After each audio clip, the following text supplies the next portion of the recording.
Hello friends, my self Shweta. आज मैं आपका ग्रामर का फर्स्ट टॉपिक टेंसेस स्टार्ट कर रही हूँ। और ये टेंसेस जो हमारा टॉपिक रहेगा ये 6 to 7 8 पार्ट्स में डिवाइड रहेगा। पर सबसे पहले आपको टेंसेस को ये समझना होगा टेंसेस स्टार्ट करने से पहले कि टेंसेस के मेन टाइप्स क्या होते हैं, टेंसेस के बेसिक टाइप्स क्या होते हैं। तो मैंने इसको 4 कैटेगरी में डिवाइड किया है। Number 1 is affirmative, number 2 is negative, number 3 is interrogative and number 4 is WH type, जो बेसिकली क्वेश्चन टाइप टेंस होते हैं। सबसे पहले मैं आपको डिटेल में बताऊंगी कि व्हाट इज़ अफर्मेटिव। देखिए, ऐसे टेंसेस जो टेंसेस पूरी तरह से पॉजिटिव हों, इनको हम पॉजिटिव टेंस और अफर्मेटिव टेंस भी कह सकते हैं। इनमें किसी तरह का कोई क्वेश्चन रेज ना होता हो, इनमें कहीं पर भी नोट या नहीं ना आता हो, वो टेंसेस अफर्मेटिव मीन्स पॉजिटिव होते हैं और ये हमेशा फुल स्टॉप के साथ एंड हो जाते हैं सेंटेंस। जैसे कि मैं आपको हिंदी में एक टेंस बोलती हूँ, वह मेरा छोटा भाई है। ये एक अफर्मेटिव टेंस है क्योंकि इस टेंस में कहीं पर भी नोट नहीं आ रहा, कहीं पर भी कोई क्वेश्चन रेज नहीं हो रहा। और इसी तरह हम इंग्लिश में कह सकते हैं राम वर्कड ऑनेस्टली, राम ने बहुत ईमानदारी से अपना काम किया। I like to play with you, मुझे तुम्हारे साथ खेलना पसंद है। तो ऐसे टेंसेस जो पूरी तरह से पॉजिटिव हों, जिनमें कहीं पर नोट या कोई क्वेश्चन रेज ना होता हो, वो टेंसेस हमारे अफर्मेटिव टेंसेस होते हैं। नेक्स्ट हमारा आता है निगेटिव सेंटेंस। ऐसे टेंसेस जिन टेंसेस में नहीं मीन्स जिन सेंटेंसेस में नहीं शब्द आता हो या जिन टेंसेस में हम नोट का यूज़ करते हो, वो टेंसेस हमारे निगेटिव टेंस होते हैं। जैसे कि I don't like to drive a car, मैं कार चलाना पसंद नहीं करता। तो इसमें एक नहीं की सेंस आ रही है। जैसे कि you are not looking good, तुम अच्छे नहीं दिख रहे हो। तो आप देख रहे हैं जो भी टेंस नेगेटिव सेंस में जाएंगे, जिसमें आप किसी चीज़ के लिए या तो मना कर रहे हैं या उसमें नोट का यूज़ कर रहे हैं, वो टेंसेस हमारे नेगेटिव टेंसेस होते हैं। और जिनमें नोट नहीं आता वो हमारे अफर्मेटिव मीन्स पॉजिटिव होते हैं। पॉजिटिव का अपोजिट नेगेटिव। तो और ये दोनों ही टेंसेस हमारे फुल स्टॉप के साथ एंड हो जाते हैं। इन दोनों ही टेंसेस में कोई भी क्वेश्चन रेज नहीं होता। अंडरस्टैंड? आई होप आपको ये दोनों चीज़ें समझ आ गई होंगी। अब हम नंबर 3 पर आते हैं। नंबर 3 हमारा है इंटेरोगेटिव। ऐसे टेंसेस, देखिए मैंने यहाँ लिख भी दिया है यस नो क्वेश्चन। ऐसे टेंसेस जिन टेंसेस में कोई क्वेश्चन रेज हो रहा हो, देखिए मैंने यहाँ पर क्वेश्चन मार्क भी लगाया है। ऐसे टेंसेस जिन टेंसेस में किसी से कोई सवाल पूछा जाए और उस क्वेश्चन का आंसर यस और नो में दिया जा सकता हो, मीन्स आप उसके आंसर को यस और नो में कह सकते हैं, ज़रूरी नहीं उसको एक्सप्लेन करके आंसर देना पड़े आपको। तो ऐसे टेंसेस को हम इंटेरोगेटिव की कैटेगरी में रखते हैं। और ये टेंसेस हमेशा, अगर आप हिंदी में ये टेंसेस देखेंगे तो इन टेंसेस की शुरुआत हमेशा क्या वर्ड से होती है। जैसे क्या तुम उसे जानते हो।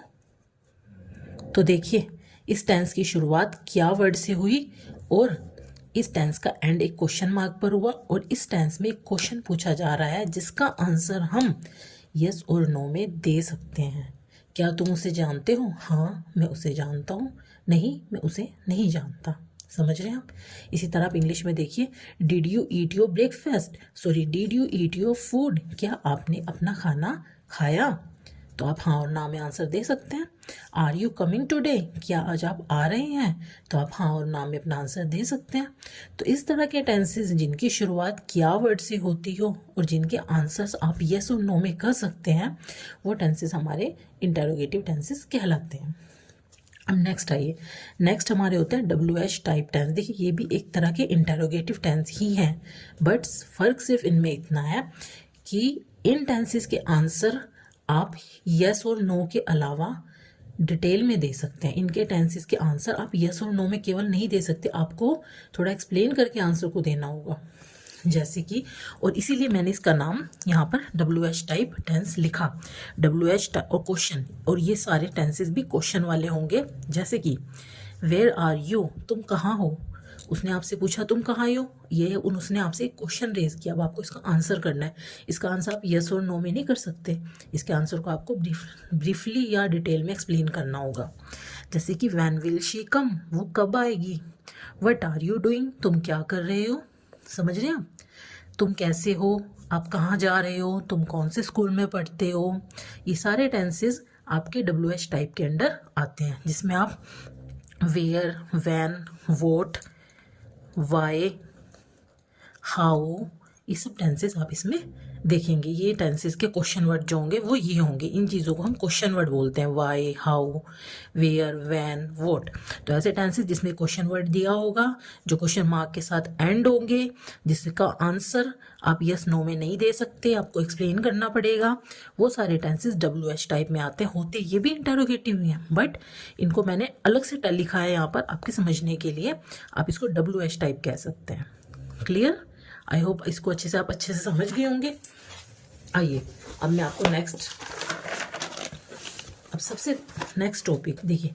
टेंसेस स्टार्ट करने से पहले आपको पार्ट्स ऑफ सेंटेंसेस पता होने चाहिए। जैसे सेंटेंसेस हमारे बेसिकली 3 पार्ट से मिलके बने होते हैं। Number 1 subject, number 2 object, number 3 verb. एक पार्ट और होता है जिसको हम हेल्पिंग वर्ब कहते हैं। देखिए अब ध्यान से इस बात को क्लियर समझ लेना, क्योंकि जब हम आगे सेंटेंस पढ़ाएंगे तो उसमें मैं फॉर्मूलाज भी लिखूंगी, और फॉर्मूला को समझने के लिए आपको पार्ट्स ऑफ सेंटेंस अच्छे से पता होने चाहिए। जैसे मैंने एक टेंस लिखा, he is painting a poster. अब ध्यान से देखिएगा, पहले मैं आपको बताती हूँ सब्जेक्ट कौन होता है। सब्जेक्ट होता है कर्ता, सेंटेंस का वो मेन पर्सन जो किसी काम को कर रहा है या जिसके बारे में बात हो रही है, जो सेंटेंस का हेड है, जो सेंटेंस का मेन पर्सन है, उसको हम सब्जेक्ट कहते हैं। ठीक है। वर्ब, वर्ब होता है सेंटेंस में जो भी काम या क्रिया हो रही है उसको हम वर्ब कहते हैं। जैसे खाना, उठना, जागना, सोना, पहनना, नहाना, ये सब वर्ब है। ठीक है। और सेंटेंस में अगर हम किसी हेल्पिंग वर्ब का यूज़ कर रहे हैं, हेल्पिंग वर्ब मतलब ऐसे वर्ड्स जो इस वर्ब की हेल्प करें। जैसे आपके होते हैं इज, आर, एम, आपके वॉज, वर, और एग्जाम्पल के लिए do, does, has, have, had, was, were, is, will, shall, ये सब आपकी हेल्पिंग वर्ब्स हैं। ठीक है। ये हम सेंटेंस के अकॉर्डिंग लगाते हैं। मैं बताऊंगी कब कौन सी हेल्पिंग वर्ब लगनी है, किस सेंटेंस में कौन सी हेल्पिंग वर्ब लगानी है, सब मैं आपको डिटेल में समझाऊंगी।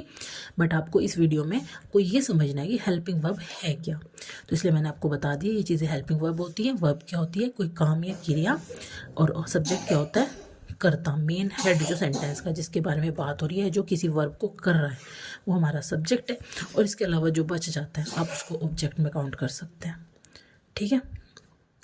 या सब्जेक्ट, जैसे कि ये सेंटेंस मैंने लिखा एक, ही हमारा क्या है? He is painting a poster, वह एक पोस्टर पेंट कर रहा है। तो इसमें मेन कर्ता कौन है जो काम को कर रहा है? ही। तो ये हमारा हो गया सब्जेक्ट। ठीक है। इस सेंटेंस में काम हो रहा है पेंटिंग करना, तो ये पेंटिंग जो है ये हमारी हो गई वर्ब। इस पर मैंने वी मार्क कर दिया। ओके। और सब्जेक्ट के द्वारा जो काम किया जा रहा है वो क्या चीज़ है? एक पोस्टर को पेंट किया जा रहा है, ये हमारा हो गया ऑब्जेक्ट। और ये देखिए इसमें एक हेल्पिंग वर्ब यूज़ की गई है, इसको मैंने लिख दिया HV। देख रहे हैं आप? जैसे कि नेक्स्ट सेंटेंस में देखिए, आई हमारा हो गया सब्जेक्ट। आई स्टडी इंग्लिश, मैं इंग्लिश पढ़ता हूँ, तो इसमें सब्जेक्ट कौन है? आई, मैं। और आप इसमें देखेंगे काम क्या हो रहा है इसमें? पढ़ना, तो ये हमारी होगी वर्ब। हम क्या पढ़ रहे हैं? ये हमारा हो गया ऑब्जेक्ट। हेल्पिंग वर्ब इसमें दी नहीं गई। तो ऐसे भी टेंसेस होते हैं जिनमें हेल्पिंग वर्ब ना हो। ठीक है। हेल्पिंग वर्ब के साथ भी हो सकते हैं और उनके बगैर भी हो सकते हैं, और ऑब्जेक्ट के बगैर भी हो सकते हैं। सेंटेंस ऐसे भी हो सकता था, आई स्टडी, मैं पढ़ता हूँ, उन्होंने ऑब्जेक्ट दिया ही नहीं फिर उस सेंटेंस में। तो ऐसे भी हो सकता है। आपको पता होना चाहिए को क्या चीज़ कैसे होती है। ओके। अब मैं आपको एक चीज़ और क्लियर करना चाहूँगी इस वीडियो में कि ये टेंसेस होते कितने टाइप के। टेंसेस 3 टाइप के होते हैं। नंबर 1 प्रेजेंट, जो अभी चल रहा है वर्तमान में। पास्ट, जो बीत गया भूतकाल में। फ्यूचर, जो आएगा भविष्य काल में।